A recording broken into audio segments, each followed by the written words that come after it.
श्री गंगा प्रसाद जी जो सिक्किम और मेघालय के राज्यपाल रहे, उन पर भी 4 करोड़ का जो कह दिया कि ये घोटाला कर लिया, निगमन कर लिया, बिल्कुल सरासर झूठ बोल रहे हैं। क्योंकि वो तो कितना जगह वो दान कर रहे हैं और सिक्किम में रहे, वहां भी आर्य समाज का बहुत काम किया। अखिल भारतीय दयानंद सेवाश्रम की ओर से काम किया, आर्य समाज की जमीन के लिए काम किया, आर्य समाज का भवन निर्माण के लिए काम किया, महिलाओं और खासकर आदिवासी जनजाति के कल्याण के लिए काम किया।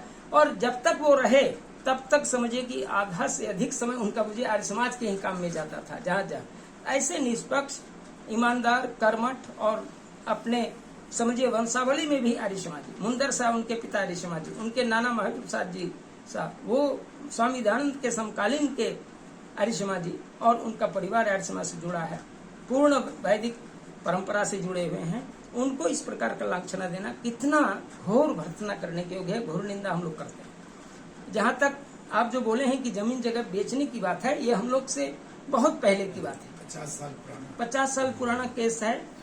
उस समय कुबेर सिंह यहाँ हुआ करते थे। कुबेर सिंह यहाँ के भी प्रधान थे, प्रांत के भी वो कमेटी में अधिकारी थे। और उस समय बहुत केस का चल रहा था, उसमें बाल विकास आश्रम, विधवा आश्रम, क्या क्या चलता था, जैसा कि हमने सुना देखा। उस स्थिति में ऐसी स्थितियां बनी। अंत में हुआ कि भाई कैसे उसका भरण पोषण हो, कैसे क्या हो, तो लोगों ने किस किस प्रकार से बेचा, क्या हम लोग को कोई जानकारी नहीं है। और उसके अलावे उस पर 27 कट्ठा जमीन की बात है। वो 27 कट्ठा जमीन कभी थी, लेकिन अभी तो मात्र 1.5 कट्ठा ही बचा है, जो हम लोग को देखने को मिलता है। हाईकोर्ट का कोई पेपर भी आया है क्या? हमें कुछ पता नहीं, हाईकोर्ट का पेपर आज तक उन्होंने नहीं देखा। और जो जमीन ये किया वो प्रतिनिधि सभा बिहार के ही समझौते के आधार पर कुछ हो सकता है। तो उसमें विद्याभूषण जी थे, वो जीवित थे, यहाँ रहते थे। बोले कि 80 के आसपास जो है हम लोगों ने समझौता किया दोनों पक्ष से, क्योंकि इतना मारपीट ये वो न हो जाए, खून खराबा न हो जाए, जमीन की बात है।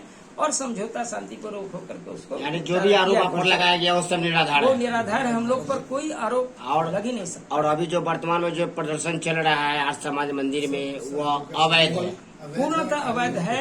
आर्य समाज मंदिर ये पूरा षड्यंत्र चल रहा है, जो कि किसी प्रकार का कोई आक्षेप। जिला प्रशासन से क्या मांग कर रहे हैं? जिला प्रशासन से मांग करते हैं कि जो हमारी हाईकोर्ट से पक्ष हमको मिला हुआ है, हाईकोर्ट से हम जीते हुए हैं, माननीय प्रधान हमारे डॉक्टर संजीव चौरसिया हैं, और उनके द्वारा जो 9/11 को दत्त समिति गठित है, उसकी मान्यता एसडीओ साहब ने भी अपने वैध माना है। और उनको अवैध मान करके 16 के चुनाव को उन्होंने खारिज कर दिया और कहा कि 16 का चुनाव आपका नहीं हो सकेगा, क्योंकि आप अवैध है। उन्होंने ये मान लिया, लेकिन 15 दिन का अवकाश उन्होंने दे दिया है। अब मुश्किल से 2 से 3 दिन मात्र समय बचा हुआ है।